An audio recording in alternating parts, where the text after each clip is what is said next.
ప్రభుత్వంతో ప్రియ సహోదరులారా, సహోదరులారా, దేవుని యొక్క మహాకృప చేత రాత్రి ఆయన సన్నిధిలో మనం ఇలా చేరి ఆయన వాక్యం ధ్యానం చేసేటువంటి ధన్యత ప్రభు మనకి దయచేసినందుకు ప్రభుత్వం స్తుతిస్తున్నాం. రాజులు 2వ గ్రంథం 20వ అధ్యాయాన్ని ఈ రాత్రి మనకు ధ్యానం చేద్దాం. రాజులు 2వ గ్రంథం 20వ అధ్యాయం. మనము 18వ అధ్యాయం నుండి హిజ్కియా యొక్క చరిత్రను, మనము ఆయన చరిత్రలో సంభవించిన విషయాలను, ఆయన భక్తి జీవితాన్ని మనము ధ్యానం చేస్తూ ఉన్నాం. హిజ్కియా మీదకి అష్షూరు రాజు వచ్చినప్పుడు అతడు దేవుని సన్నిధికి వెళ్ళి ప్రార్థన చేసి ఎలాగో అష్షూరు రాజు చేతిలో నుంచి విడిపించబడ్డాడు. ఆ విషయాలు కూడా మనం ధ్యానం చేశాం. రాత్రి హిజ్కియా జీవితంలో జరిగినటువంటి ఒక సంభవాన్ని మనము జ్ఞాపకం చేసుకున్నాం. ఈ 20వ అధ్యాయంలో రాయబడినటువంటి విషయం మనం అందరం కూడా చాలా పర్యాయాలు విన్నటువంటి సంగతి. అయినా కూడా ఈ రాత్రి ప్రభు మనతో మాట్లాడి మనందరికీ కూడా అందున ఆత్మ సంబంధమైనటువంటి క్షేమాభివృద్ధిని తప్పకుండా ప్రభు మనకి కలుగు చేస్తాడు. ప్రియులారా, 20వ అధ్యాయం మొదటి వచనం నేను చదువుతున్నాను.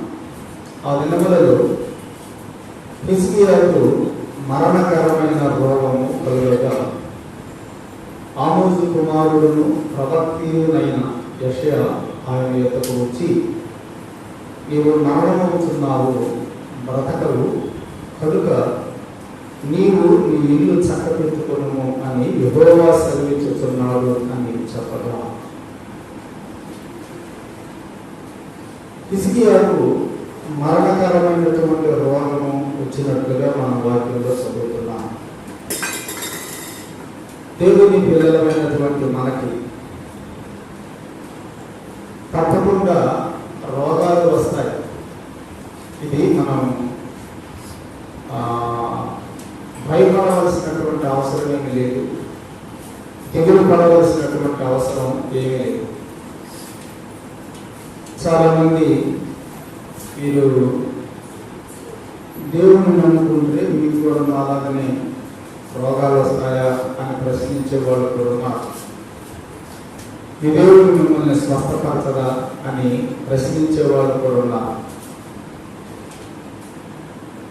మనం కూడా కొన్నిసార్లు మనకి ప్రశ్నలు వేసుకుంటాం. నేను దేవుని పెట్టాను కదా, నాకు ఈ రోగాలు. వీళ్ళారా, దేవుని పిల్లలను మనం అయినప్పటికీ కూడా దేహంలో ఉన్నాము అనే సంగతి మనం గుర్తుపెట్టుకోవాలి. మనకి ఇంకా మహిమ దేహము ఇంకా దేవుడు మనకి ఇవ్వలేదు. మహిమ దేహంలో ఉన్నప్పుడు మాత్రమే మనము ఏ రోగాలు లేకుండా ఉండగలం. ఈ దేహ శరీరంలో ఉన్నంతకాలం తప్పకుండా మన రోగాలు వస్తాయి. హిజ్కియా చాలా గొప్ప భక్తుడు, అయినా కూడా అతనికి మరణకరమైన రోగం, అంటే ఆయనకు వచ్చినటువంటి రోగము మరణానికి దారి తీసేటువంటి రోగం అన్నమాట. ఇంకా ఆ రోగం ఇస్తే అతను ఏమవుతాడు? చనిపోతాడు. మన రాజులు 2వ గ్రంథంలో ఎలీషా గురించి కూడా ఇదే మాట చదువుకున్నాం కదా. 13వ అధ్యాయంలో 14వ వచనంలో కూడా, 13వ అధ్యాయం 14వ వచనంలో కూడా ఎలీషా గురించి ఇదే మాట మనం చదువుతున్నాం. ఎలీషా మరణకరమైన రోగం చేత పీడితులై ఉండగా అనే మాట మనం అక్కడ గమనిస్తాం. ఎలీషాకు కూడా మరణకరమైనటువంటి రోగం చేత పీడితులనే మాట ఉన్నది. చెప్పండి, ఇప్పుడు ఎలీషా అంతటి గొప్ప ప్రవక్తకే, హిజ్కియా లాంటి గొప్ప రాజుకే మరణకరమైనటువంటి రోగం వస్తే నీకు నాకు రావా? వస్తాయి. అయితే దేవుని యొక్క కృప ఆయన బిడ్డల మీద ఉంటుంది. అది మనం గమనించవలసినటువంటి ముఖ్యమైన విషయం. ఈ రాత్రి మనం ఆ సంగతిని ధ్యానించాలి. కాబట్టి మనకు గనక రోగాలు వస్తే కృంగిపోవద్దు, మనము దిగులు పడవలసిన అవసరం లేదు. కానీ దేవుని యొక్క కృప కొరకు మనం తప్పకుండా కనిపెట్టుకోవాల్సిన వారంగా మనం ఉన్నాం. మరి మనం కూడా ప్రతి ఆదివారం ప్రార్థన చేస్తున్నాం. మన స్థానిక సంఘంలో కూడా మరి కొంతమంది మన పీడలు అనారోగ్య పరిస్థితులు ఏర్పడడం, మనం వారి కొరకు ప్రార్థనలు కూడా చేస్తూ ఉన్నాం. కాబట్టి పిల్లల తప్పకుండా దేవుని పిల్లలను అయినప్పటికీ మనకు రోగాలు వస్తాయి. హిజ్కియాకు వచ్చినటువంటి రోగము వలన అతడు మరణించబోతున్నాడు అన్నమాట, మరణకరమైన రోగం. ఆ సమయంలో యెషయా అనే ప్రవక్త హిజ్కియా దగ్గరకు వచ్చి చెప్పిన మాట మనం గమనించాలి. నీవు మరణమవుతున్నావు బ్రతకవు, నీవు మరణమవుతున్నావు బ్రతకవు. ఆ మాట ఎవరైనా చెప్పగలమా?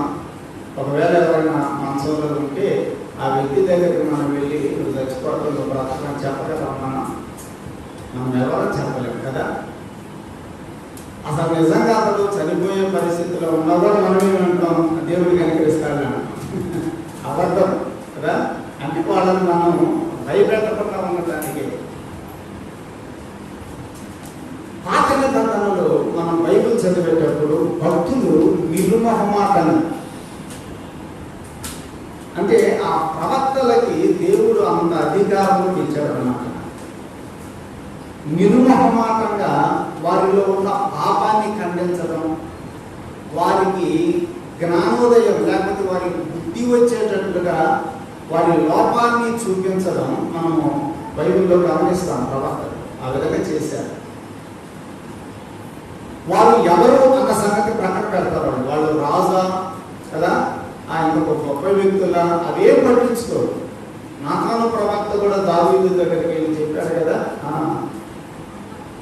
ఆసా దగ్గరికి వెళ్ళి ప్రవక్త చెప్పాడు. కాబట్టి ఇక్కడ మనం చదివితే హిజ్కియా దగ్గరికి యెషయా ప్రవక్త కూడా వచ్చి చెబుతున్నాడు, నీవు మరణమవుతున్నావు బ్రతకవు. మరి ఏం చేయాలి? ఇక నీవు చనిపోయే పరిస్థితిలో ఉన్నావు, బ్రతికే పరిస్థితి నీలో లేదు. కాబట్టి నీవు చనిపోక ముందు నీవు చేయవలసిన పని ఒకటి ఉన్నది. ఏంటిదని? నీవు నీ ఇల్లు చక్కబెట్టుకో అని చెప్పాడు. ప్రియులారా, మనమందరం కూడా ఈ మాటలు నేర్చుకోవాలి. మనమందరం కూడా ఏదో ఒక దినమున మరణిస్తాం కదా, ఏదో ఒక దినమున మనం మరణిస్తాం. అయితే మరణించక ముందు ప్రతి ఒక్క విశ్వాసి చేయవలసిన పని ఏంటంటే ఇల్లు చక్కబెట్టుకోవాలి. ఇది ఆనాడు హిజ్కియాతో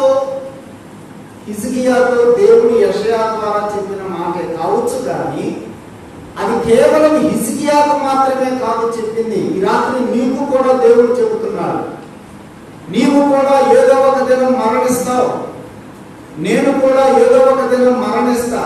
మరణించక ముందు నీవు నేను చేయవలసిన పని ఏంటంటే ఇల్లు చక్కబెట్టుకోవాలి. ఇల్లు చక్కబెట్టుకునేటువంటి వారుగా మనము ఉండగలుగుతున్నామా? అసలు ఇంటిని గురించినటువంటి ఆలోచన కలిగి ఉండగలుగుతున్నామా? నీ ఇంటిని గురించిన ఆలోచన నీకున్నదా?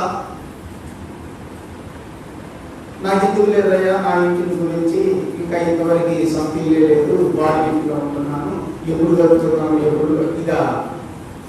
ఇల్లు చక్కబెట్టుకోవడం అంటే ఇంటిని గురించి ఆలోచించడం అంటే అది కాదు. నీ భర్త ఇంకా రక్షించబడలేదు, నీ భార్య ఇంకా రక్షించబడలేదు, నీ బిడ్డలు ఇంకా రక్షించబడలేదు. ఒకవేళ రక్షించబడిన అంత భక్తిలో లేదే, ఆ దిగులు నీకుందా, ఆ బాధ నీకుందా? రక్షించబడ్డారని సంతృప్తి కాదు. కానీ పిల్లరా, వారు ఇంకా దేవునిలో బలముగా లేరే, దేవుని కొరకైనటువంటి అపేక్ష కలిగిన వారుగా లేరే, దేవుని కొరకైనటువంటి తృష్ణ కొనిన వారుగా లేరే అనేటువంటి ఆ వేదన ఇవ్వగా, అది మనలో ఉన్నప్పుడు మనం ఏం చేసుకోవడానికి సిద్ధపడతామంటే చక్క చేసుకోవడానికి సిద్ధపడతాం. నీవు మరణమవుతున్నావు హిజ్కియా, నీ ఇంటిని చక్కబెట్టుకో. ఇర్మీయా గ్రంథంలో ఒక మాట చదువుదాం. 18వ అధ్యాయం 11వ వచనం. ఇర్మీయా గ్రంథం 18వ అధ్యాయం 11వ వచనం. 11వ వచనం చివరి లైన్ చూడండి. చివరి లైన్, మీ దుష్ట మార్గములను విడిచి మీ మార్గములను మీ క్రియలను చక్కపరుచుకోండి. ఏం చక్క చేసుకోవాలి? ఇల్లు చక్క చేసుకోవడం అంటే క్రియలను చక్క పెట్టుకోవాలి, మార్గములను చక్క చేసుకోవాలి. నీవు వెళ్ళకూడని మార్గంలో నీవు వెళుతున్నావు, చక్క చేసుకోవా? నీ క్రియలు సరిగా లేవు, చక్క చేసుకోలేవా? వీళ్ళరా హిజ్కియాకు యెషయా చెబుతున్నాడు, యెషయా నీవు నీ ఇంటిని చక్కబెట్టుకో, నీవు చనిపోబోతున్నావు. ఈ రాత్రి మనకందరికి కూడా ఇదే పాఠం. మన ఇంటిని గురించినటువంటి ఆలోచన మనకుందా? మన ఇంటిని గురించినటువంటి శ్రద్ధ మనకుందా? మన ఇంటిలో ప్రభు కొరకు ఇంకా సరిగా జీవించినటువంటి వారుగా ఉంటున్నారే అనేటువంటి ఆ వేదన మీలో నాలో ఉన్నదా? మన ఇంటిని చక్క చేసుకోవాల్సిన బాధ్యత మన మీదే ఉంది. లోతు తన ఇంటిని చక్క చేసుకున్నాడా? చక్క చేసుకున్నాడా? కదా, లోతు తన ఇంటిని చక్క పెట్టుకోలేదు. ఇలాంటి వారు చాలా మంది కనపడుతున్నారు. తన కుటుంబాన్ని చక్క చేసుకోనటువంటి వారు ఉన్నారు. కానీ లోతు గురించి ప్రకటన నిబంధనలు నీతిమంతుడిని వ్రాయబడి ఉంది. అయినా ఏం సుఖం? తన ఇంటిని గురించినటువంటి ఆలోచన లోతులో లేదు. వాక్యము వింటున్నటువంటి సహోదరుడు, సహోదరి, మనం అందరం కూడా ఇంటిని చక్క చేసుకునేటువంటి ఆలోచన కలిగి ఉండాలి. కాబట్టి రోజు కాసేపు అన్నా నీ భార్య గురించి, నీ భర్త గురించి, నీ బిడ్డలను గురించి కనీసం ఒక పావు గంట సేపు అయినా వారి గురించి భారంతో, వేదనతో ప్రార్థన చేయగలుగుతున్నావా? హిజ్కియాతో యెషయా మాట చెప్పినప్పుడు యెషయా ఏం చేశాడో 2వ వచనం మనం చదువుతాం. అతడు తన ముఖము గోడ తట్టు తిప్పుకొని, యెహోవా యథార్థ హృదయుడనై సత్యముతో నీ సన్నిధిలో నేను ఇట్లు నడుచుకుంటును, నీ దృష్టికి అనుకూలముగా సమస్తమును నేను ఇంట్లో జరిగించుకున్న కృపతో జ్ఞాపకము చేసుకోను అని హిజ్కియా కన్నీళ్లు విడుచుతూ యెహోవాను ప్రార్థన చేశాను. ఎప్పుడైతే నీవు బ్రతకవు, నీవు చనిపోతావు అని యెషయా చెప్పాడో వెంటనే హిజ్కియా మనసులో ఏం కలిగింది? మరణ భయం కలిగింది. నేను చనిపోతానేమో అనేటువంటి భయం.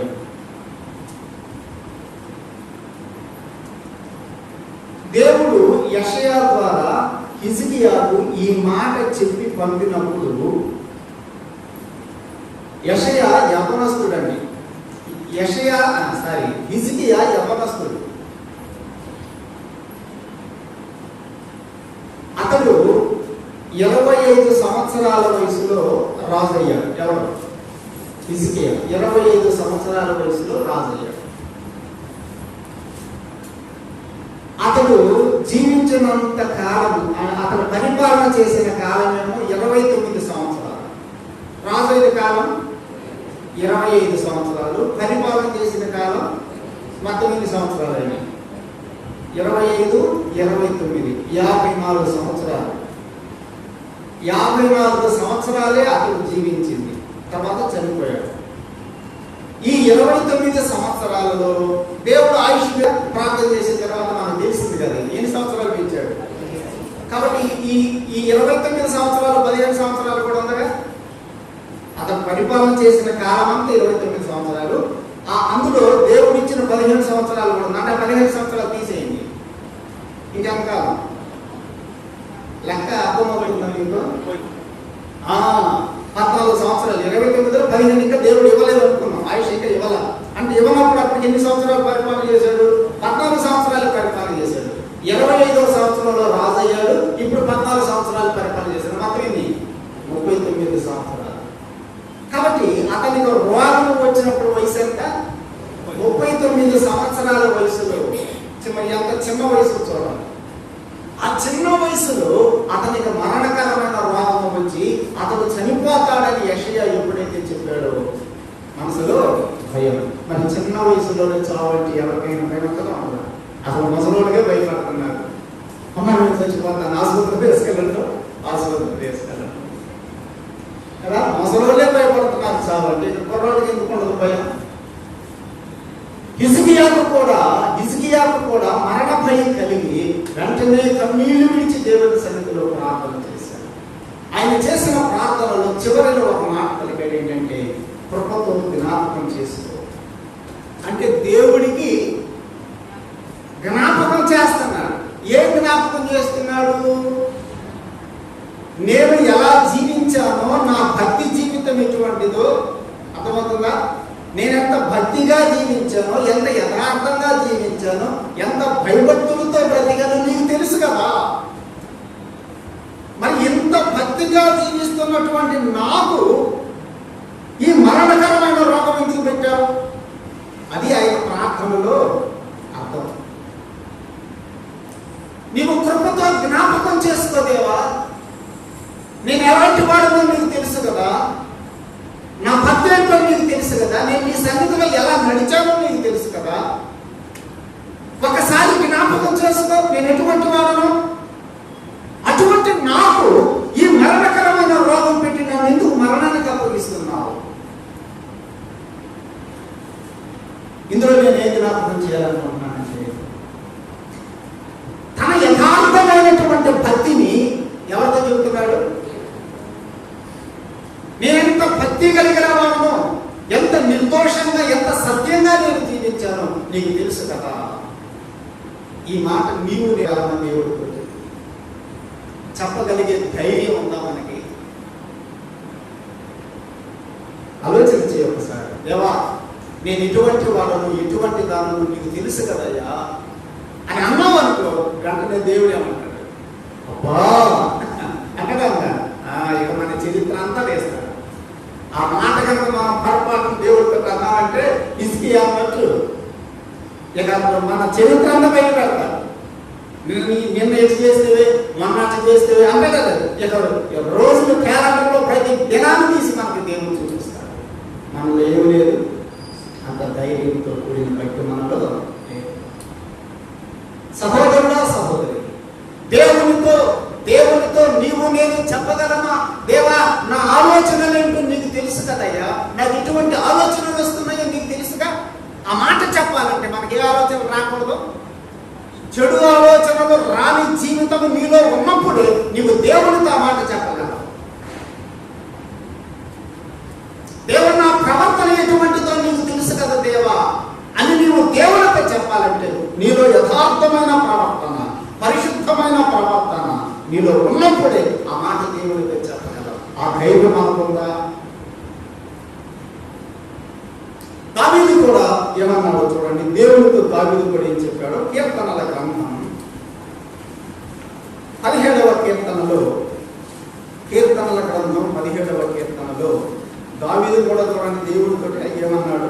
3వ వచనం, రాత్రి వేళ నీవు నన్ను దర్శించి నా హృదయమును పరిశీలించితివి.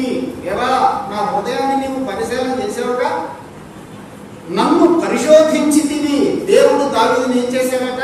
పరిశోధించాడట. ఆ పరిశోధనలో దేవునికి ఏం కనపడలేదట? చూడండి, నీకు ఏ దురాలోచనయు నాలో నీకు రాలేదు. చెప్పగలమా మనం ఎలాగో దేవుడికి? దేవా, నీవు నన్ను పరిశోధించుకో కావాలంటే, దేవా నన్ను పరీక్ష చేసుకో కావాలంటే, నాలో ఏ దురాలోచన నీకు కనపడదు. చెప్పగలమా మనం దేవుడితో ఆ మాట? హిజ్కియా చెప్పాడు, దావీదు చెప్పాడు దేవుడితో. నీవు నేను చెప్పగలమా? సహోదరుడా, సహోదరి, అలాంటి భక్తి నీకు నాతో రావాలి. దేవునితోనే దేవా, నా భక్తి ఏంటో నీకు తెలుసు కదా, నా ఆలోచనలు ఏంటో నీకు తెలుసు కదా, నా ప్రవర్తన ఏంటో నీకు తెలుసు కదా, నా అంతరంగం ఏంటో నీకు తెలుసు కదా అని చెప్పగలిగేటువంటి భక్తి మనం కలిగి ఉన్నాం. హిజ్కియా దేవుని సన్నిధిలో ప్రార్థన చేస్తూ కృపతో జ్ఞాపకం చేసుకున్న భక్తి గురించి, అటువంటి భక్తిగా జీవిస్తున్నటువంటి నాకు దేవా ఎందుకు ఈ రోగం నీవు అనుమతించావు అని హిజ్కియా ప్రార్థన చేశాడు. హిజ్కియా ఎటువంటి భక్తిగా జీవించాడు ఒకసారి చూడండి. 3వ వచనం, యెహోవా యథార్థ హృదయుడనై. ఏ హృదయం కలిగిన వాడట? యథార్థమైన హృదయం కలిగిన వాడు. ఎవరితో చెబుతున్నాడు ఈ మాట? దేవునితో చెబుతున్నాడు. ఒకవేళ నీవు నేను కూడా దేవుడితో ఈ మాట చెబితే దేవుడు అంటాడేమో, ఈ హృదయం యథార్థమైందా అబ్బా అంటాడేమో కదా. అంత యథార్థవంతుడు వాడు నువ్వు, అమ్మా అంత యథార్థవంతురాలు అని నువ్వు అంటాడేమో దేవుడు మనకు కదా.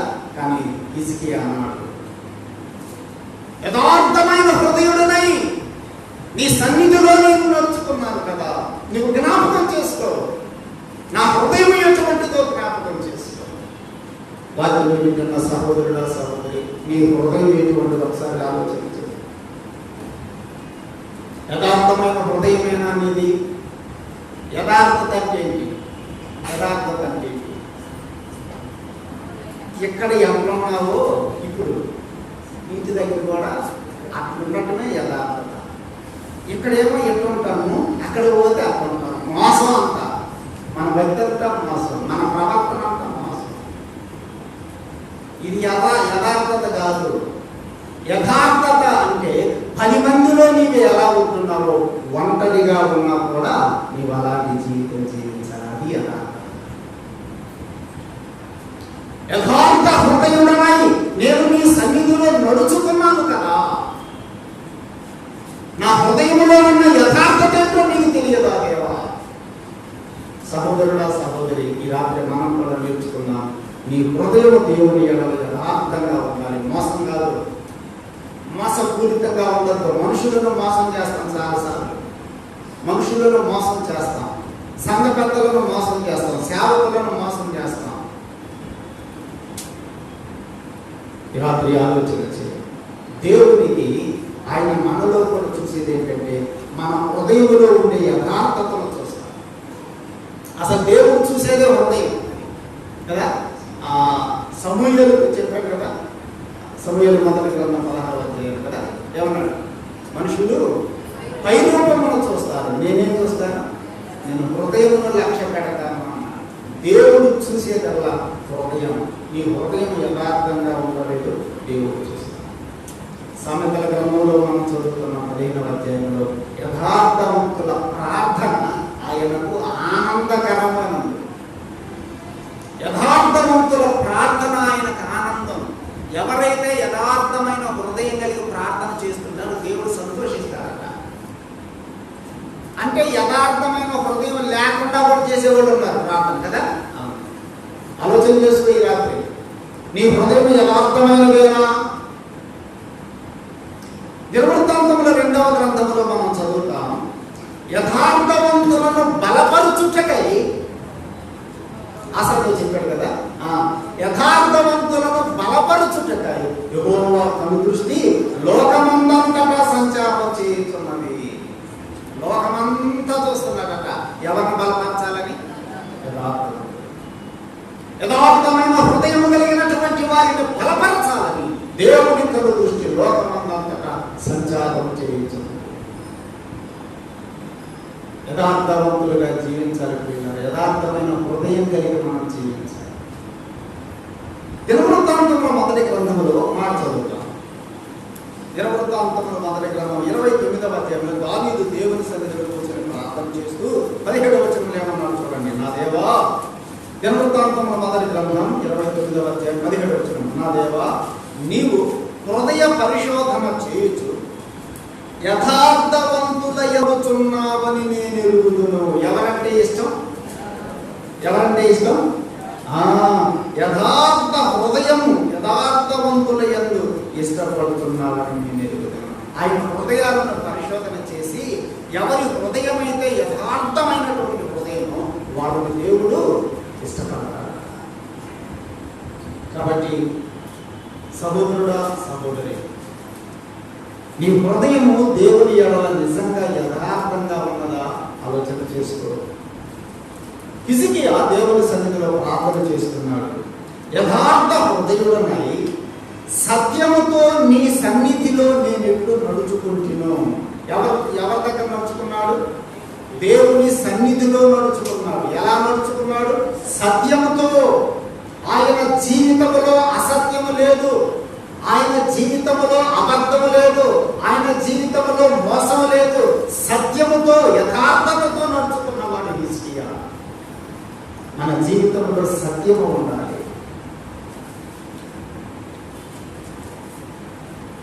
యోహాను సువార్తలో 17వ అధ్యాయంలో యేసు ప్రభు ప్రార్థన చేస్తూ ఒక మాట అంటాడు, నీ వాక్యమే సత్యము అంటాడు కదా.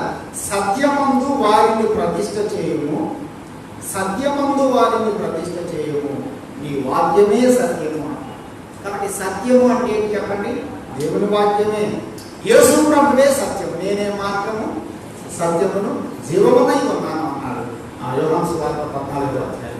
కాబట్టి యేసు ప్రభువు సత్యం, యేసు ప్రభువు యొక్క వాక్యము సత్యం. ఇప్పుడు చెప్పండి, దేవుని సన్నిధిలో హిజ్కియా ఎలా నడుచుకున్నాడు? సత్యముతో నడుచుకున్నాడు. అంటే యేసు ప్రభువుని పోలి నడుచుకున్నాడు, యేసు ప్రభువు యొక్క వాక్యమును అనుసరించి నడుచుకున్నాడు. నీ జీవితం, నా జీవితం కూడా అలా ఉన్నదా? దేవుని యొక్క వాక్యమును అనుసరించి మనం నడుచుకోగలుగుతున్నామా? సత్యమా అంటే దేవుని వాక్యానుసారంగా బ్రతకటమే సత్యమైన జీవితం. మూడవ మాట ఏమన్నాడంటే, నీ దృష్టికి అనుకూలముగా సమస్తమును నేను ఎట్లు జరిగించుతును. మొదటి 2 మాటలేమో అతని బ్రతుకును గురించి తెలియజేస్తున్నాయి. హిజ్కియా బ్రతుకు యథార్థముగా బ్రతికాడు, సత్యముతో బ్రతికాడు. తర్వాత 3వ మాట జరిగించి తిని అన్నాడు. జరిగించటం అంటే పని. ఆయన చేసిన పనిని గురించి మాట్లాడుతున్నాడు. ఏం పని చేశాడట? నీ దృష్టికి అనుకూలముగా సమస్తమును నేను ఇట్లు జరిగించుదును. ఆయన ఏ పని చేసినా, ఏ పని జరిగించినా దేవుని దృష్టికి అనుకూలమా కాదా అని ఆలోచన కలిగి అలా జరిగించాడు. ఎవరి దృష్టిలో? దేవుని దృష్టిలో. దేవుని దృష్టికి అనుకూలమేనా నేను ఈ పని చేస్తున్నాను? నేను చేస్తున్న ఈ పని దేవుని దృష్టికి అనుకూలమేనా? అలాగైతేనే నేను ఈ పని జరిగిస్తా అంటాడు హిజ్కియా. ఈ పని దేవుని దృష్టికి అనుకూలము కాకపోతే నేను చెయ్యను. మరి మన సంగతి ఏంటి? మనం చేసే పనులు దేవుని దృష్టికి అనుకూలమైనవేనా, మన దృష్టికి అనుకూలమైనవా? ఆలోచన చేయండి. నీవు నేను కూడా దేవుని దృష్టికి అనుకూలమైనటువంటి పనులు మనం చెయ్యాలి. చూడండి, దినవృత్తాంతముల 2వ గ్రంథంలో 31వ అధ్యాయంలో హిజ్కియా గురించి వ్రాయబడిన మాట అక్కడ కూడా. దినవృత్తాంతముల 2వ గ్రంథం 31వ అధ్యాయంలో 20వ వచనం చూడండి. 20వ వచనం, హిజ్కియా యూదా దేశమందంతటను ఎలాగూ తిరిగించి తన దేవుడైన యెహోవా దృష్టికి అనుకూలముగాను యథార్థముగాను నమ్మకముగాను పని చేయుచూ వచ్చాను. ఆయన చేసే పనులు 3 మాటలు ఇక్కడ ఉన్నాయి. కానీ ఇప్పుడు మనకు అవసరమైన మాట ఏంటంటే, యెహోవా దృష్టికి అనుకూలముగా పనిచేసేటువంటి వాడు. యెహోవా దృష్టికి అనుకూలముగా పనిచేస్తున్నాడు. ఈ మాట నీ హృదయాన్ని తాకడం లేదా? నీవు చేసే ప్రతి పని దేవుడి దృష్టికి అనుకూలమేనా? మనుషుల దృష్టికి అనుకూలం కాదు మనం చేయాల్సింది. చాలాసార్లు మనుషుల దృష్టికి, మనుషుల సంతోషాన్ని పెట్టే పనులు మనం చేస్తాం. కానీ ఇది దేవుని దృష్టికి అనుకూలంగా పనులు జరిగించేవాడు. కాబట్టి 3 మాటలు హిజ్కియా జీవితంలో ఇలాంటి జ్ఞాపకం చేసుకుంటున్నాను. ఈ 3 మాటలను నీ జీవితానికి అనుభవించుకో. నేను కూడా నా జీవితానికి అనుభవించుకుంటా. నా హృదయం యథార్థంగా ఉందా దేవుని ఎడల. 2, సత్యముతో నేను నడుచుకుంటున్నానా, వాక్యానుసారంగా నేను ప్రవర్తిస్తున్నానా. 3వది, నేను చేసే ఏ పని అయినా కూడా అది దేవుని దృష్టికి అనుకూలంగా ఉన్నదా. హిజ్కియా ఈ 3 మాటలు దేవుడితో చెప్పాడు. ప్రభుతో జ్ఞాపకం చేసుకో.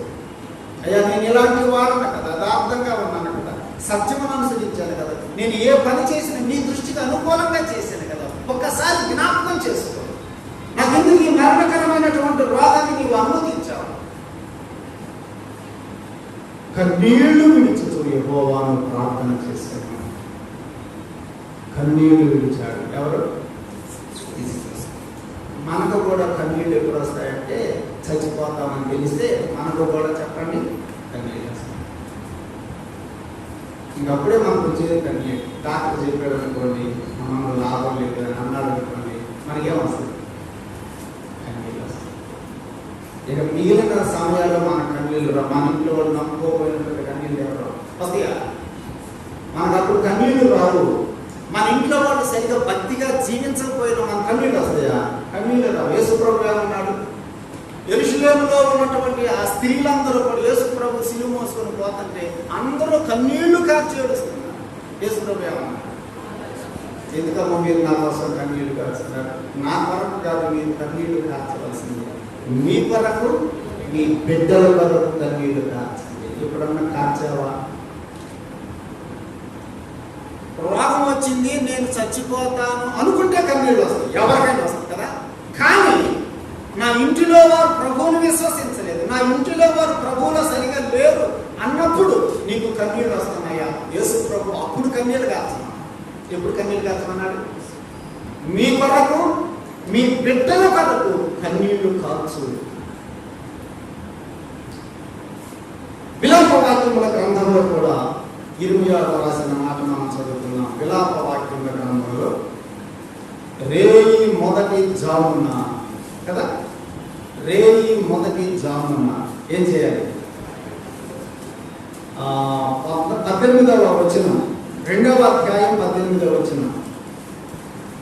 సియోను కుమారి ప్రాకారమా, నదీ ప్రవాహము వలె దివారాత్రము కన్నీరు పారనిమ్ము.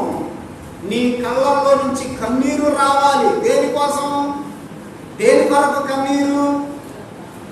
19వ వచనం. నీవు లేచి రేయి మొదటి జామున మొదలుపెట్టుము, నీళ్లు కుమ్మరించున్నట్లుగా ప్రభువు సన్నిధిలో నీ హృదయమును కుమ్మరించుము. ఎవరి కోసం? నీ పసిపిల్లల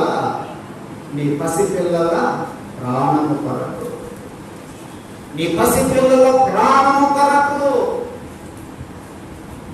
నీ పిల్లల కొరకు కన్నీళ్లు కార్చుతున్నావా? నీ భర్త కొరకు కన్నీళ్లు కార్చుతున్నావా? నీ భార్య కొరకు కన్నీళ్లు కార్చుతున్నావా? నీ కళ్ళలో నుండి నీళ్లు వస్తున్నాయా? నీ బిడ్డలను గురించిన వేదన ఉందా? రాత్రి ఆలోచన చేయండి. చనిపోతాను అంటే కన్నీళ్లు వస్తాయి, అది సహజం. కానీ దేవుని వాక్యంలో ప్రభువు చెబుతున్నాడు, మారు మనసు కొరకై కన్నీళ్లు కార్చండి. సరి అయినటువంటి ప్రవర్తన లేదు, సరి అయిన భక్తి జీవితం లేదు, కన్నీళ్లు కార్చండి. నా కొరకు కాదు మీరు ఏడవలసింది, మీ కొరకు మీ బిడ్డల కొరకు ఏడవండి అని ప్రభువు చెప్పారు. 119వ కీర్తనలో ఆ కీర్తన రాసిన భక్తుడు బహుశా దావీదేమో, ఆయన కూడా కన్నీళ్లు కార్చాడట. ఆయనకి ఎందుకు వచ్చినాయి చూడండి కన్నీళ్లు. 119వ కీర్తన 136వ వచనం. 119వ కీర్తన 136వ వచనం. జనులు నీ ధర్మశాస్త్రమును అనుసరింపకపోయినందుకు నా కన్నీరు ఏరులైపోతున్నది. ఎందుకు ఏడుస్తున్నాడట ఈయన? ఎందుకు ఏడుస్తున్నాడు? ఈయనకి ఎందుకు వస్తున్నాయి కన్నీళ్ళు? జనులు ధర్మశాస్త్రమును అనుసరించడం లేదట, వాక్యమును అనుసరించడం లేదట. వాక్యమును అనుసరించి జీవించడం వలన ఈ భక్తుడికి కన్నీళ్ళు వస్తున్నాయి. ఇలా మన సంఘంలో కావచ్చు, మన ఇంటిలో వారు కావచ్చు, వాక్యానుసారంగా జీవించకపోతుంటే మనకు దుఃఖం వస్తుందా? బాధ కలుగుతుందా? ప్రభువా, ఎన్ని ప్రసంగాలు మనం వింటున్నాం, ఎన్ని పర్యాయాలు మనం దేవుని వాక్యంలో చదువుతున్నాం, కానీ మార్పు అనేది రావట్లేదు. ఎంత వేదన కలుగుతుంది, ఎంత బాధ కలుగుతుంది.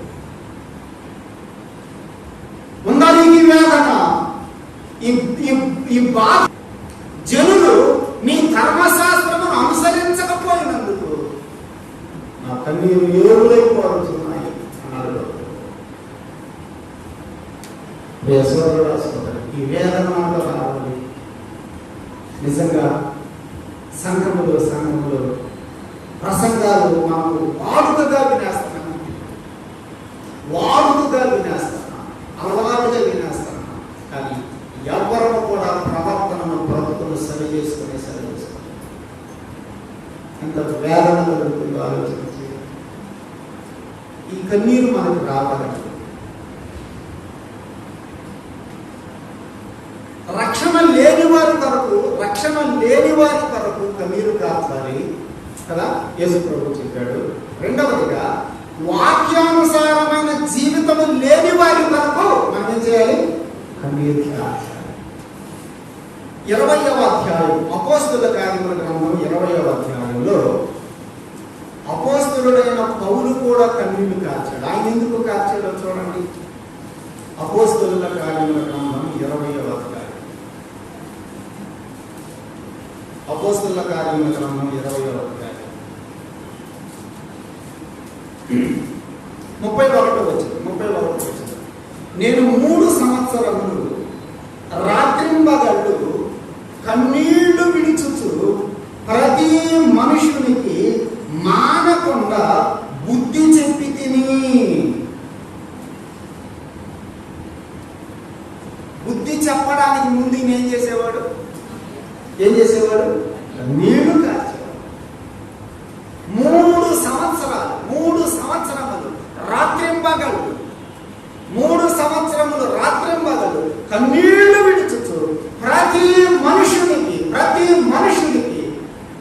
బుద్ధి చెప్పాను. కన్నీళ్లు కార్చాడు బుద్ధి చెప్పడానికి.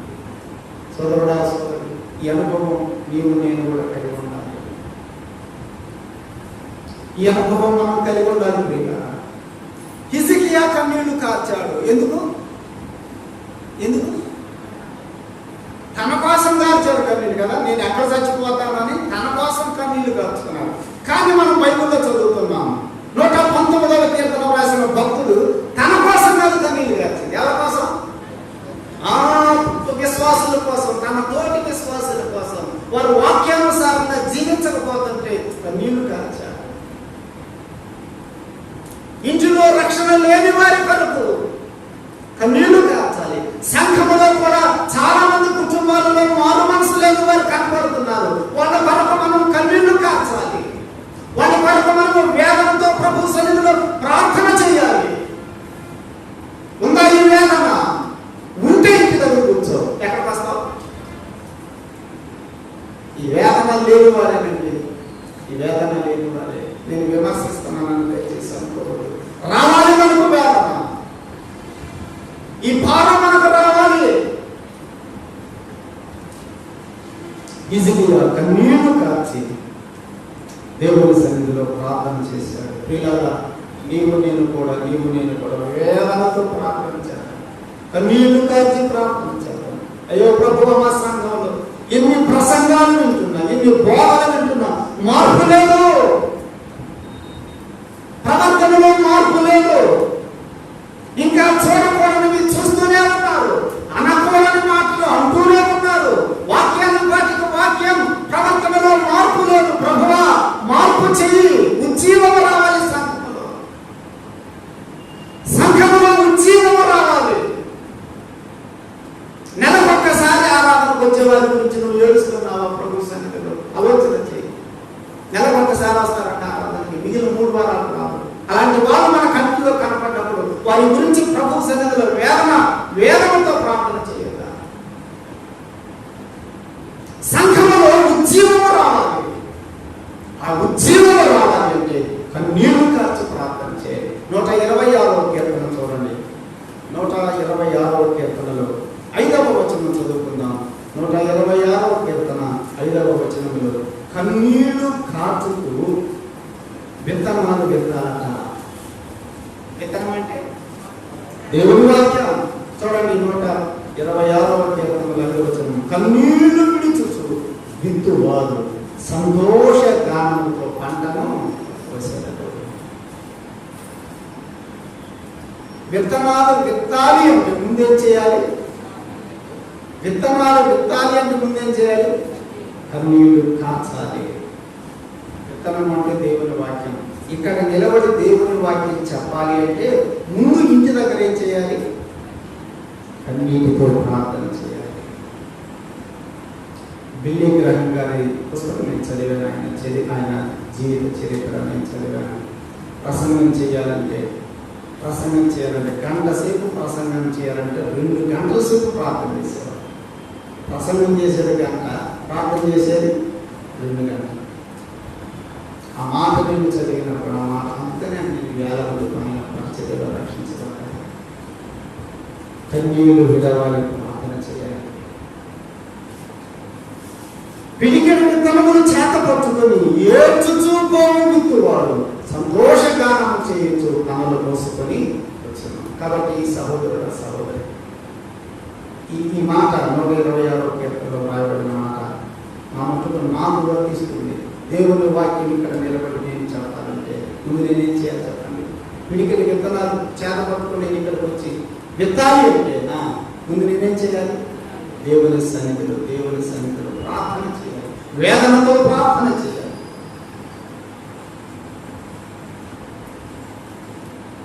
ఈ అనుభవం మనం కలిగి ఉంటాం. కన్నీళ్లు కార్చాలి, మన కొరకు కాదు. హిజ్కియా తన కొరకు కన్నీళ్లు కార్చుకున్నాడు, కానీ భక్తులను మనం చూస్తున్నాం వారి కొరకు కాదు, ఎదుటి వారి కొరకు కన్నీళ్లు కార్చే అనుభవం నీవు నేను కలిగి ఉంటాను. హిజ్కియా ఎప్పుడైతే కన్నీళ్లు కార్చి ప్రార్థన చేశాడో దేవుడు ఏం చేశాడు చూడండి. 4వ వచనం, శాలలో నుండి అవతలకు వెళ్ళక మునిపే యెషయా నడిమి శాలలో నుండి అవతలకు వెళ్ళక మునిపే యెహోవా వాక్కు అతనికి ప్రత్యక్షమయ్యేలాగా సెలవిచ్చున్నాను. యెషయా వచ్చాడు, హిజ్కియా దగ్గరికి చెప్పేశాడు, ఇక వెళ్ళిపోతున్నాడు. ఈయన వెళ్ళిపోతున్నాడు. హిజ్కియా ఏం చేశాడు? ప్రార్థన చేశాడు. అంతసేపు ప్రార్థన, ఒక చిన్న ప్రార్థన కదా, ఒక్క వచనంలోనే ఉంది ఆ ప్రార్థన. యథార్థ హృదయుడమై సత్యముతో నేను నీ సన్నిధిలో నడుచుకుంటున్నాను. ప్రభుతో జ్ఞాపకం చేసుకో, నీ దృష్టికి అనుకూలముగా నేను ఎలా జరిగించుతున్నా ప్రభుతో జ్ఞాపకం చేసుకో. ఒక మాట చెప్పాడు, కన్నీళ్లు విడిచి ప్రార్థన చేశాడు. ఈయన ప్రార్థన చేస్తున్నాడు. యెషయా ఈ మాట చెప్పేసి వెళ్ళిపోతున్నాడు. వెళ్ళిపోతూ ఉండగానే దేవుని వాక్కు ఎవరు ప్రత్యక్షమైంది? యెషయాకు ప్రత్యక్షమైంది. నడిమి శాలలో ఇంకా ఇంటికి పడి వెళ్ళిపోలా. యెషయా నడిమి శాలలో నుండి అవతలకు వెళ్ళక మునిపే యెహోవా వాక్కు అతనికి ప్రత్యక్షమయ్యేలాగా సెలవిచ్చును. నీవు తిరిగి నా ప్రజలకు అధిపతి అయిన హిజ్కియా యొద్దకు పోయి అతనితో ఇట్లనము. యెషయా వెళ్ళిపోతున్నాడు. వెళ్ళిపోతున్నటువంటి యెషయాకు దేవుడు తన వాక్కు ప్రత్యక్షత ఇచ్చాడు. యెషయా వెళ్ళిపోవద్దు, మళ్ళీ వెనక్కి తిరుగు, నా ప్రజలకు అధిపతి అయిన హిజ్కియా దగ్గరికి వెళ్ళి మాట చెప్పు. ఏం చెప్తున్నాడు? నీవు తిరిగి నా ప్రజలకు అధిపతి అయిన హిజ్కియా యొద్దకు పోయి అతనితో ఇట్లనము, నీ పితరుడైన దావీదునకు దేవుడైన యెహోవా సెలవిచ్చినది ఏమనగా నీవు కన్నీళ్లు విడుచుట చూచితిని. వీళ్ళారా, దేవుడు కరిగిపోయేది ఎప్పుడంటే చెప్పండి, కన్నీళ్లు విడుచుట. చూడండి, యెషయా వచ్చాడు, మంచం మీద ఉన్నటువంటి హిజ్కియా ఆ మాట చెప్పాడు, నువ్వు చచ్చిపోతామని ఇంటి చెప్పబెట్టు, దేవుడు చెప్పమన్నాడని చెప్పాడు. వెళ్ళిపోతున్నాడు. వెళ్ళిపోతూ ఉండగా నడిమిశాల దాటక మునిపే, మనకు అర్థమయ్యేటట్టు చెప్పుకుందాం, ఆ గేటు దాటక మునిపే దేవుని వాక్కు ప్రత్యక్షమైంది. వెంటనే దేవుడు చెప్పాడు, మళ్ళీ వెనక్కి వెళ్ళిపో. దేవుడు ఇదంతా ఎట్లా జరిగించాడు? దేనిని చూసి జరిగించాడు? కన్నీళ్ళు. మన కన్నీళ్లకు ఎంత ఎంత ప్రభావం ఉందో చూడండి. దేవుని యొక్క నిర్ణయమును మార్చగలిగే ప్రభావం దేవుడికి ఉంది, మన కన్నీళ్లకు ఉన్నది. దేవుడు తన నిర్ణయాన్ని మార్చుకోగలడు నీవు కన్నీళ్లు వినగలిగితే. ఒక మాట చదువుదాం. కీర్తనల గ్రంథంలో 56వ కీర్తనలో 8వ వచనం చూడండి. 56వ కీర్తన 8వ వచనం. మన కన్నీళ్లు దేవుని దగ్గర ఒక గుడ్డి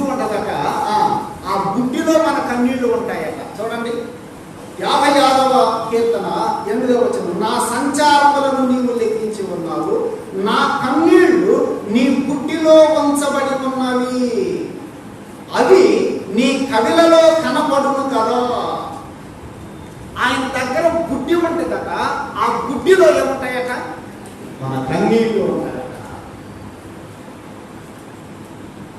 మరి మనం దీన్ని ఇట్లా ధ్యానించాక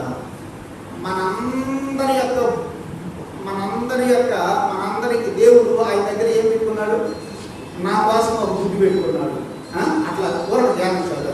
నీ కోసం ఒక బుద్ధి పెట్టుకున్నాడు, నీ కోసం ఒక బుద్ధి పెట్టుకున్నాడు, మనందరి గురించి ఒక్కొక్క కోసం ఒక్కొక్క బుద్ధి పెట్టుకున్నాడు. చూసి ఇప్పుడు ఆ బుద్ధిలో ఏమున్నాయి? అన్నీ ఖాళీగా ఉన్నాయి. ఏమి లేవు అందులో? అన్నీ లేవు. ఆయన దగ్గర మనందరికి గుడ్డిలు ఉన్నాయి, కానీ ఆ గుడ్డిలలో ఏం లేవు? కన్నీళ్లు లేవు. హిజ్కియా కార్చిన కన్నీళ్లు ఆయన దగ్గర ఉన్నటువంటి గుడ్డిలో పడిపోయాయి. ఆ గుడ్డిలో ఉన్న కన్నీళ్లు చూసి వెంటనే దేవుడు యెషయాను పంపించాడు. ఏం చెప్పాడు చూడండి, నీవు కన్నీళ్లు విడుచుట చూసి. పిల్లగా దేవుడు మన కన్నీళ్లు చూస్తాడు. అమ్మా, ఒకవేళ నీవు కూడా ఏ విషయముల గురించి కన్నీళ్లు కారుస్తున్నావో ప్రభు సన్నిధిలో, నీ కన్నీళ్లు ఆయన దగ్గర ఉన్న గుడ్డిలో ఉంటాయట. నీ కన్నీళ్లు చూస్తాడు. ఒకవేళ నీకు ఇలాంటి అనుభవం లేకపోతే ఈ రోజు మొదలుపెట్టు ప్రభు సన్నిధిలో భారంగా వేదనతో కన్నీళ్లు కాల్చి ప్రార్థన. నీ కన్నీళ్లు విడుచుట నేను చూచుకుని నీ ప్రార్థన నేను అంగీకరించి ఉన్నాను. ఏం చూసి? కన్నీళ్లు చూసి ప్రార్థన అంగీకరించాడట. దేవుడు మన ప్రార్థన అంగీకరించాలంటే చెప్పండి, దేవుడు మన ప్రార్థన అంగీకరించాలంటే మన జీవితం బాగుండాలి కదా. ఇప్పుడు హిజ్కియా జీవితం గురించి చెప్పలేదు, దేవుడికి జ్ఞాపకం చేశాడు. తన ప్రవర్తనను జ్ఞాపకం చేశాడు, ఆయన చేసిన పనులను జ్ఞాపకం చేశాడు. ఇవన్నీ జ్ఞాపకం చేస్తూ కన్నీళ్లు కార్చి ప్రార్థన చేశాడు. ఇప్పుడు దేవుడు అన్నాడు, ఈ ప్రార్థన నేను అంగీకరించాను. మన ప్రార్థన దేవుడు అంగీకరించాలంటే ఇలా మన ప్రవర్తన, మన జీవితం బాగుండాలి. దానితో పాటుగా వేదనతో కూడినటువంటి ప్రార్థన ఉండాలి. దేవుడు మన ప్రార్థన అంగీకరిస్తాడు. ఏమన్నాడు చూడండి, నీవు కన్నీళ్లు విడుచుట నేను చూచుకుని నీ ప్రార్థన నేను అంగీకరించి ఉన్నాను. నేను నిన్ను బాగు చేసేదాను.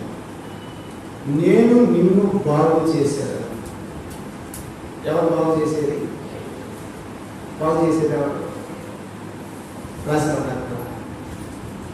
బాగు చేసేది ఎవరు? అలా డాక్టర్. బాగు చేసేది ఎవరు? ఆ డాక్టర్, ఈ డాక్టర్. నేను నిన్ను బాగు చేసేది దేవుడు. మనం ఏ అనారోగ్యం కలిగి ఉన్నాం, మనలను బాగు చేసేది దేవుడు మాత్రమే. నిర్గమకాండ 15వ అధ్యాయంలో మనం చదువుతున్నాం, నిన్ను స్వస్థపరచు యెహోవాను నేను అన్నాడు కదా. నేనే నిన్ను స్వస్థపరిచాను. సహోదరి, దేవుడు మనలను బాగు చేసేవాడు, దేవుడు మనలను స్వస్థపరిచేవాడు. ఆయన బాగు చేయకపోతే, ఆయన స్వస్థపరచకపోతే నీవు ఎన్ని ఆసుపత్రులు తిరిగినా నువ్వు బాగుపడాలి. కీర్తనల గ్రంథములో 41వ కీర్తన 3వ వచనం. 41వ కీర్తన 3వ వచనం. 41వ కీర్తన 3వ వచనం. రోగశయ్య మీద యెహోవా వానిని ఆదరించును, రోగము కలుగగా నీవే వానిని స్వస్థపరచుదువు. రోగం కలిగితే స్వస్థపరిచేది ఎవరు? నీవే. అమాట నీవే అంటే నీవు తప్పించావు బాగు చేయదు, నీవు తప్పించావు స్వస్థపరచుతావు. రోగము కలుగగా నీవే వానిని స్వస్థపరచుదువు. ఇలా మనల్ని స్వస్థపరచువాడు, మనల్ని బాగు చేసేవాడు దేవుడు. కాబట్టి మొట్టమొదటిగా మనకి ఏదైనా అనారోగ్యం ఏర్పడితే ఎవరి దగ్గరికి వెళ్ళాలి? ప్రభు దగ్గరికి వెళ్ళి ప్రభు పాదాల మీద పడు. హిజ్కియా వలె కన్నీళ్లు కార్చు. వేదముతో ప్రభు సన్నిధిలో ప్రార్థన చేసుకో. బాగు చేసేది ఆయనే. ఆయన బాగు చేయకపోతే ఏ వైద్యుడు బాగు చేయలేదు. ఇర్మియా గ్రంథం మరొక వచనం చదువుతాం. ఇర్మియా గ్రంథం 17వ అధ్యాయం. ఇర్మియా గ్రంథం 17వ అధ్యాయం 14వ వచనం కూడా చదువుతున్నాం. ప్రియులారా, మనల్ని బాగు చేసేవాడు దేవుడు. మొట్టమొదటిగా దేవుడి దగ్గర కంటే కూడా, డాక్టర్ల కంటే కూడా దేవుడే మనం బాగు చేసేవాడు. మనం దేవుడి మీద విశ్వాసం ఉంచాలి. 14వ వచనం చూడండి. యెహోవా, నీవు నన్ను స్వస్థపరచుము, నేను స్వస్థత నొందుదును. నేను స్వస్థత నొందాలంటే నన్ను ఎవరు స్వస్థపరచాలి? యెహోవా నీవే.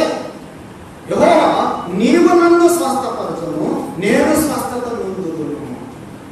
ఆయన స్త్రీలరా మనలను స్వస్థపరిచేవాడు. ఆయన మనలను బాగు చేసేవాడు. ప్రభు పాదాల దగ్గర మన బలహీనతలను ఆయనకు చెప్పుకున్నాం. ఆయన చిత్తమైతే మనల్ని ఏం చేస్తాడు? తప్పకుండా బాగు చేస్తాడు. నాకు ఇష్టమే, నువ్వు శుద్ధుడు బాగు అంటాడు. ఒకవేళ ఆ రోగం అందరూ ఉండాలనుకుంటే పౌరులతో చెప్పినట్టు చెప్తాడు, నా కృప నువ్వు చాలు. ఆ రోగం నేను తీసేయను, ఆ ముళ్ళు తీసేయను, ఆ ముళ్ళు నీలో ఉండాలి, కానీ నా కృప మాత్రం నీకు ఉంటుంది. చాలా అమర్రాలు కదా. రోగం కాకపోయినా మనకేముండాలి? ఆయన కృప ఉంటే చాలు. ఆయన నడిపిస్తాడు, ఆయన మనల్ని నడిపిస్తాడు.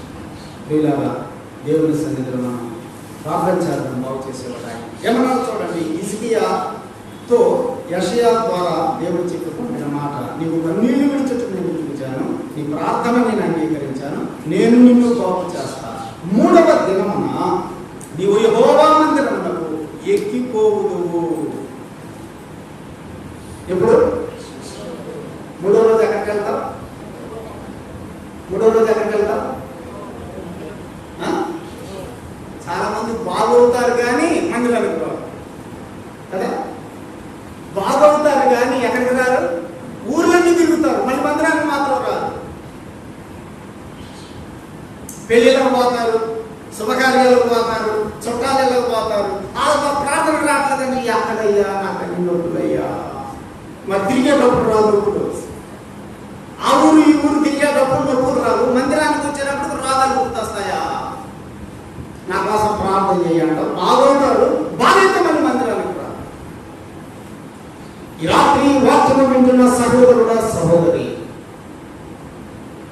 నీవు బాగవుతున్నావు. బాగైన నీవెక్కడికి రావాలి? నీవెక్కడికి రావాలి? దేవుడు నిన్ను పుట్టాడు, నిన్ను స్వస్థపరిచాడు. మందిరానికి రావాలి, ఆరాధనకు రావాలి, వాక్యం కూడికకు రావాలి, విజ్ఞాపనకు రావాలి. నిన్ను బాగు చేసిందెందుకు? ఇంటిలోనే కూర్చోడానిక? నిన్ను బాగు చేసిందెందుకు? అటు ఇటు వెళ్ళడానిక? జూన్లో వాక్యం వింటున్నటువంటి ప్రియులారా, రాత్రి నీ గురించి కూడా ఆలోచన చేసుకో. బాగవుతున్నారు కానీ మందిరానికి రారండి.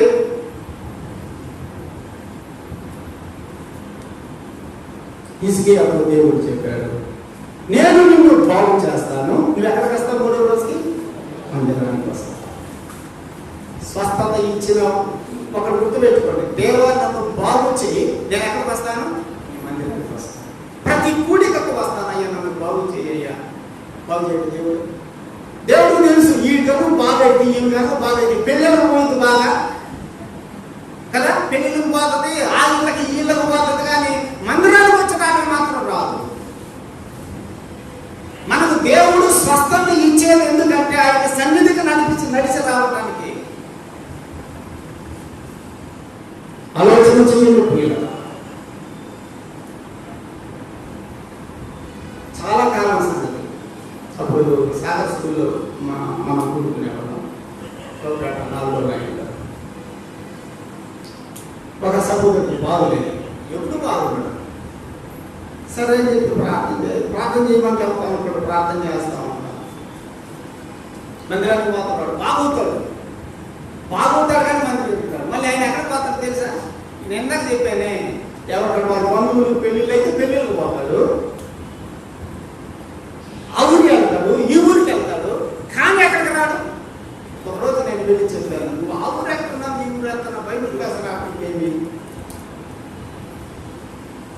విజ్ఞాపనకు రావటానికి ఏమి, ఆరాధనకు రావటానికి ఏమి, ఆ మాట అంటే మాత్రం తన రోగాల గురించి ప్రభు దగ్గరికి వెళ్ళిపోయాడు. వాక్యము వింటున్న వారిలో ఇలాంటి వారు ఉన్నారా?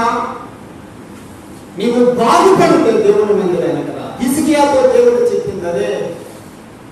బెతెస్దా కోనేటి దగ్గర ఒక వ్యక్తి పడిపోయి ఉన్నాడు. 38 సంవత్సరాల నుంచి నడవలేడు. యేసు ప్రభు వచ్చి ఆ వ్యక్తిని స్వస్థపరిచాడు కదా, కాళ్ళు ఇచ్చి నడిచాడు. వాడికి కాళ్ళు వచ్చినట్టు ఎక్కడికి వెళ్ళాడు చెప్పండి? గుర్తుందా? ఎక్కడికి వెళ్ళాడు? దేవుని ఆలయములకు వెళ్ళాడు.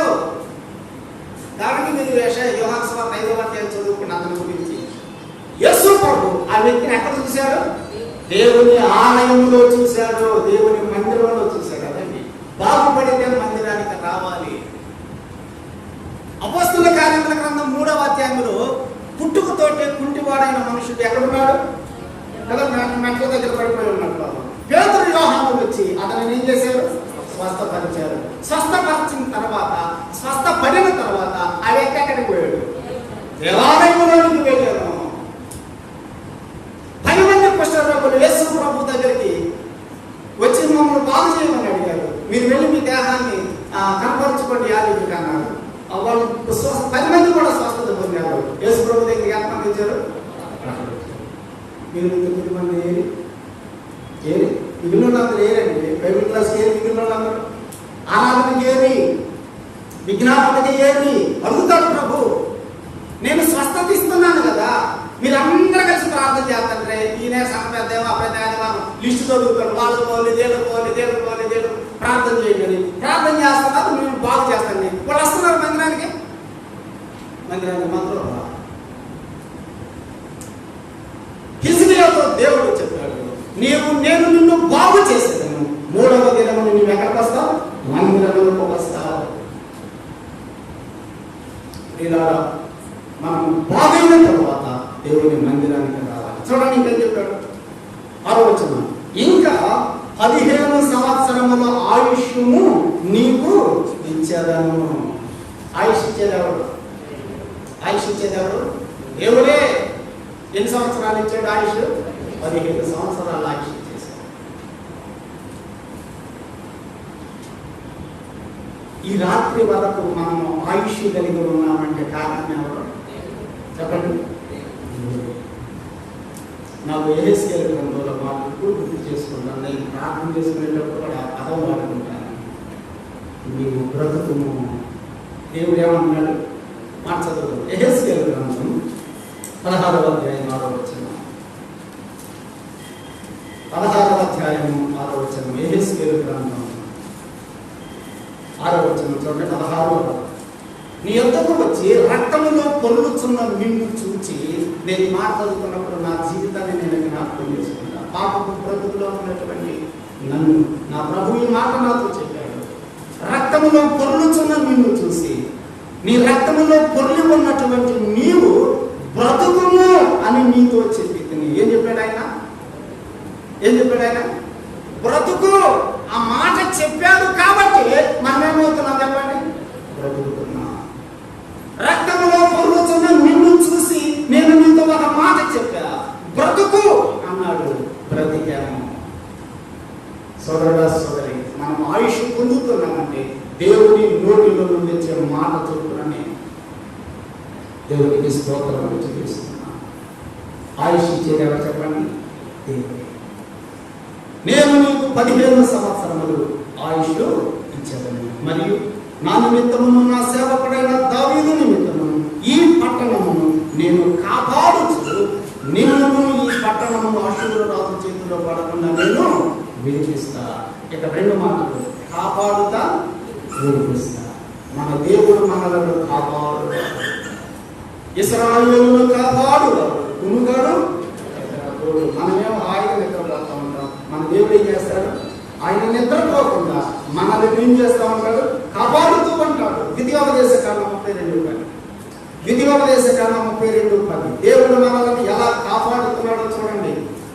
సహోదరుడా సహోదరి, దేవుడు మనల్ని కాపాడుతున్నాడు కాబట్టే 21వ సంవత్సరం చివరి నెలలోనికి మనం ప్రవేశించగలుగుతున్నాము. దేవునికి స్తోత్రములు. ఆయన ఎలా కాపాడుతాడో చూడండి. 32వ అధ్యాయం ద్వితీయోపదేశకాండం 32వ అధ్యాయం 10వ వచనం. అరణ్య ప్రదేశంలోను భీకర ధ్వని కలిగిన పాడైన ఎడారిలోను వాణిని కనుగొని ఆవరించి పరామర్శించి తన కనుపాపను వలె వాణిని కాపాడేదను. ఎట్లా కాపాడతాడట? కనుపాపను కాపాడినట్లుగా కాపాడతాడు. మన ఎవరైనా ఒక ఏడు తీసుకొచ్చి మన కను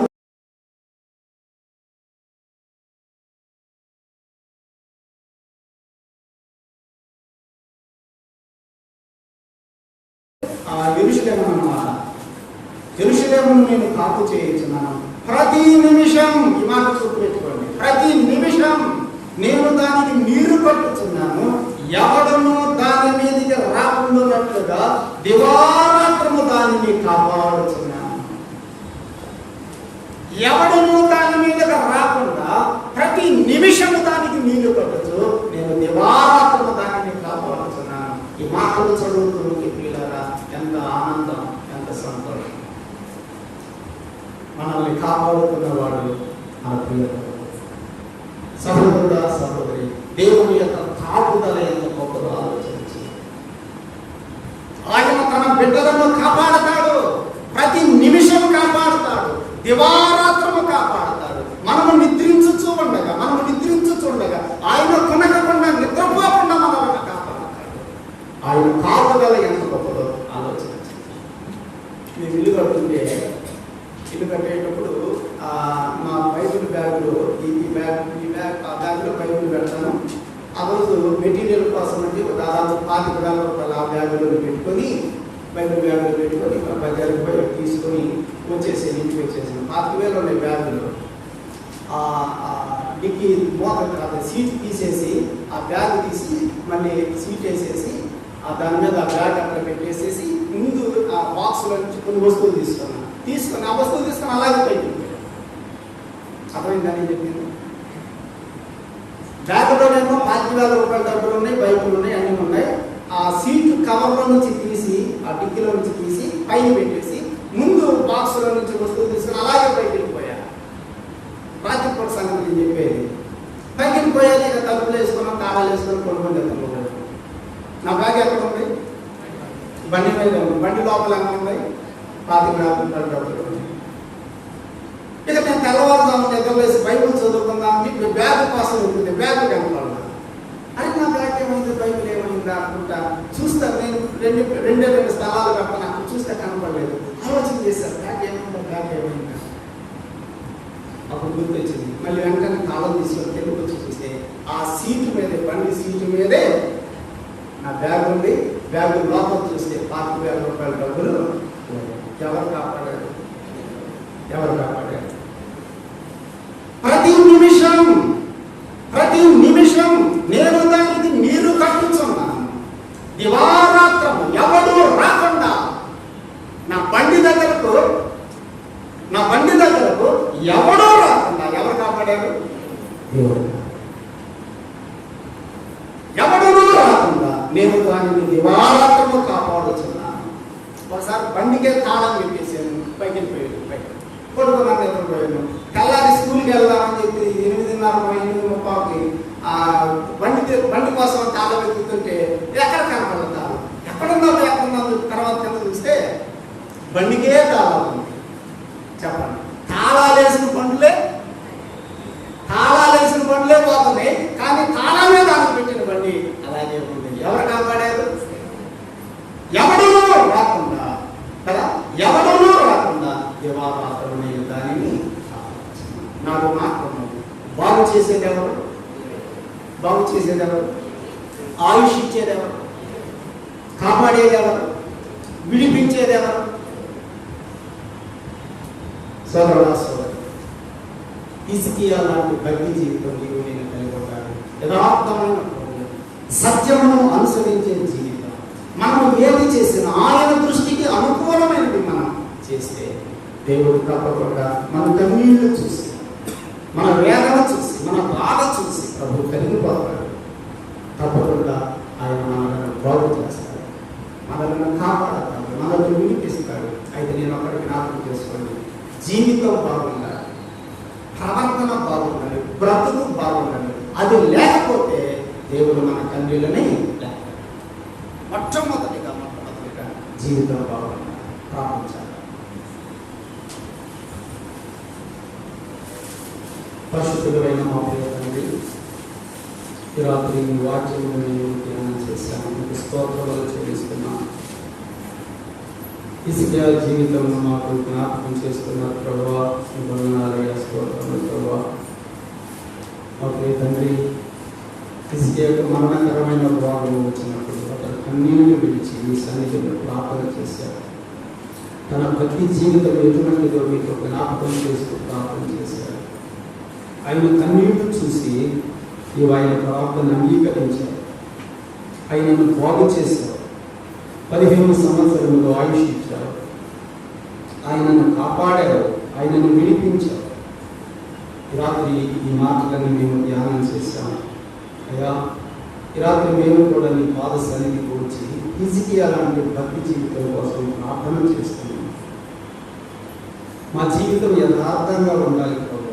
మనుషులు ఎదురు ఒక రకంగా, ఎవరూ లేనప్పుడు ఇంకొక రకంగా మేము ప్రవర్తించే వారంగా ఉండకూడదు. మా చూపులు, మా ఆలోచనలు, మా మాటలు ఇవన్నీ మీ దృష్టికి అంగీకారంగా ఉండాలి. అలాంటి జీవితం మేము కోరుకుంటున్నాం ప్రభు. పరిశుద్ధమైన జీవితం, పవిత్రమైన ప్రవర్తన మాకు దయచేయండి ప్రభు. సత్యమును అనుసరించి మీ సన్నిధిలో మేము నడుచుకోవాలి. మీ వాక్యమే సత్యం. యేసు ప్రభువా, మీరే సత్యం. నిన్ను పోలి మేము నడుచుకోవాలి.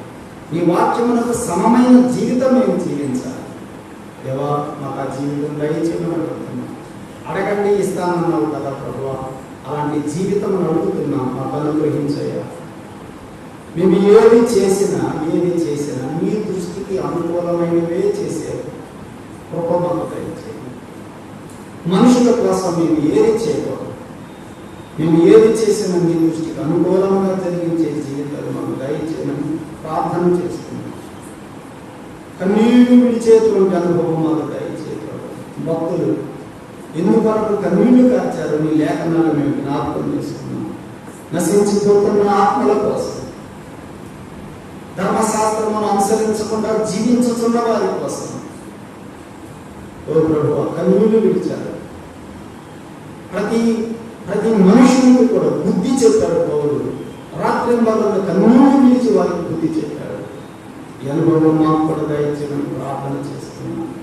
అయ్యా దేవా, మీరు మాకు వస్తున్న భావాలలో బాగు చేస్తున్నాం. బాగుపడిన మేము నీ సేవ చేయాలయ్యా. మాకు ఆరోగ్యం ఇస్తుంది నీ పరిచర్య కోసమే. మాకు ఆరోగ్యం ఇస్తుంది నీ కోసం బ్రతకాలని, నీ పని చేయాలని. ఆరోగ్యం పొందిన మేము నీ పనిని నిర్లక్ష్య పెట్టి, నీ సన్నిధిని నిర్లక్ష్య పెట్టి మేము ఇంటి దగ్గర ఉండే వాళ్ళగా ఉండకూడదని రాత్రి మేము నేర్చుకుంటున్నాం. ప్రతి ఒక్కరూ దేవా, నీ సన్నిధిని ప్రేమించేవారుగా ఉండే బాగు చేసేవాడు నీవే, ఆయుష్ ఇచ్చే దేవుడు నీవే, కాపాడే దేవుడు నీవే, విడిపించే దేవుడు నీవే. ఈ రాత్రి నాయన స్థానిక సంఘంలో ఎవరు అనారోగ్యాలతో ఉన్నారు వారిని బాగు చేయి, వారిని స్వస్థపరచు తండ్రి. కాపాడండి, విడిపించండి. బాధల్లో ఎవరున్నారు, శ్రమలలో ఎవరున్నారు, విడిపించమని ప్రార్థన చేస్తున్నాం. మా ప్రార్థన అంగీకరించయ్యా. హిజ్కియా ప్రార్థన అంగీకరించినట్టు మా ప్రార్థన అంగీకరించి హిజ్కియా అలాంటి జీవితం మేము కూడా జీవించినట్లుగా సహాయం చేయండి. మహిమ ఘనత ప్రభావాలు మీకే చెల్లించుకుంటూ తిరిగి మేమందరం మా గృహాలు వెళుతుంది మాకు తోడుగా ఉన్నాము. మీ ప్రేమైన కుమారుడు మా రక్షకుడు యేసు ప్రభువు నామమున కృతజ్ఞతాస్తుతులు మీకు సమర్పించి వినయముతో ప్రార్థన చేయుచున్నాము తండ్రి. ఆమేన్.